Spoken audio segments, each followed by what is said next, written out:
সরাসরি চলে যাবো শ্রীনগরে। আমাদের প্রতিনিধি সুকান্ত মুখোপাধ্যায় রয়েছেন আমাদের সঙ্গে। সুকান্ত, পেহেলগাঁও হামলার পর 22 দিন পেরিয়ে গিয়েছে, হামলাকারীদের খোঁজে এখনো জোরদার তল্লাশি চলছে। একদিকে অপারেশন কেল্লার, তার মধ্যেই কি ছন্দে ফেরার চেষ্টা?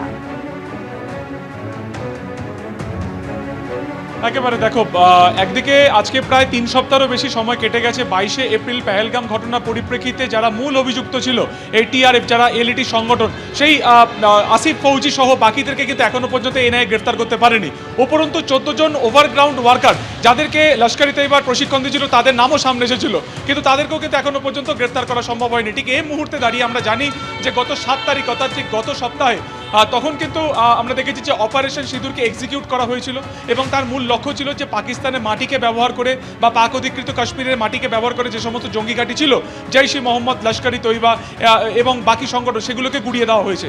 এবং তারপরে কিন্তু আমরা দেখতে পাচ্ছি যে শুধুমাত্র বাইরের পাকিস্তানের মাটি নয়, এই উপত্যকার মাটিতেও যে সমস্ত জঙ্গি সংগঠনের কিছুটা রয়েছে বা তাদের উপস্থিতি বা অস্তিত্ব রয়েছে, সেগুলোকে কিন্তু একেবারে খতম করার নেমেছে সেনাবাহিনী।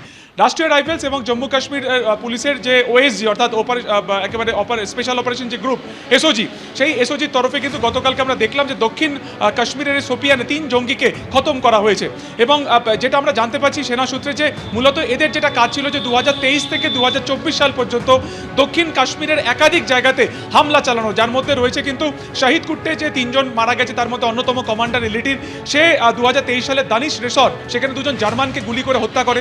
এছাড়াও একাধিক একেবারে নিরীহ যারা মানুষ রয়েছেন উপত্যকাতে, যার মধ্যে একজন বিজেপি সরপঞ্চও রয়েছে হীরাপুর গ্রামের, তাকেও কিন্তু হত্যা করা হয়। ফলত একাধিক কাজকর্মে, সন্ত্রাসবাদী কাজকর্মের সাথে যুক্ত থাকা যে সমস্ত ব্যক্তি, তাদেরকে এবার কিন্তু খতম করাতে নেমেছে সেনাবাহিনী, এবং যার নাম দেওয়া হচ্ছে অপারেশন কেল্লার। আমরা সেনাবাহিনীর সূত্রে যেটা জানতে পারছি যে শুধুমাত্র এই 3 জন নয়, তাদের তালিকাতে কিন্তু দক্ষিণ কাশ্মীরে আত্মগোপন করে থাকা আরও একাধিক জঙ্গি রয়েছে, এবং তাদের এই অপারেশন কেল্লার কিন্তু এখনো শেষ হয়ে যায়নি। গতকালকে সেই অপারেশনে যে 3 জনকে খতম করা হয়েছে, কিন্তু সেই অপারেশন কিন্তু আরও চলবে।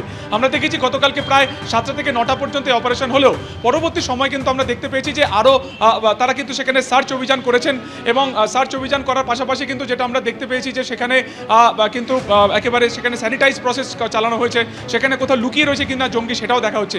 এবং এসবের মাঝখানে কিন্তু আমরা যেটা দেখতে পাচ্ছি যে জম্মু কাশ্মীরের উপত্যকাতে যে সমস্ত সরকারি স্কুল কলেজ রয়েছে, সেগুলো এক এক করে খোলা হচ্ছে।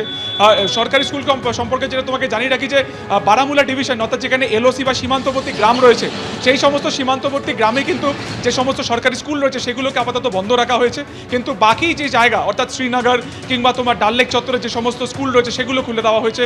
জম্মুতেও কিন্তু ঠিক একই রকম অবস্থা, যে সীমান্তবর্তী যে এলাকা রয়েছে, সেখানকার সরকারি স্কুলগুলোকে আপাতত নিরাপত্তাজনিত কারণে বন্ধ রাখা হয়েছে, কিন্তু পরবর্তীকালে তা ধাপে ধাপে খোলা হবে।